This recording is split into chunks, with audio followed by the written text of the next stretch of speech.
आज आपण सातार साईडचं उडदाचं घुटं बघतोय. त्यासाठी काळी उडदाची डाळ घेतली, छान धुवून घ्यायची आणि आपल्याला चांगली भाजून घ्यायची. ती बघू शकता.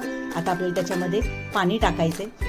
पाणी टाकून घेऊया, चांगलं हलवून घेऊया. त्याच्यामध्ये हळद टाकूया आणि आपल्याला ह्याच्या 4 शिट्ट्या करायच्या. तोपर्यंत मसाला बघूया.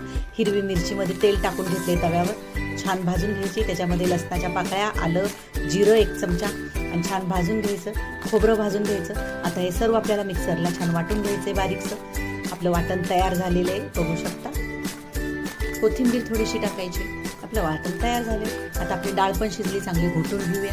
आता भरपूर लसूण टेचून घ्यायचा, तेलावर टाकायचा. मोहरी टाकायची 1 चमचा, जिरं, हिंग थोडंसं आणि कढीपत्ता टाकायचा आणि आपण जे वाटण केलंय ते टाकायचं. व्यवस्थित हलवून घेऊया आणि त्याच्यात हळद टाकूया आणि आपण जी डाळ घोटून केली ती. घुटं आपलं तयार झाले. भाता भाकरीबरोबर कशाबरोबर सुद्धा खाऊ शकता. कशी वाटली रेसिपी?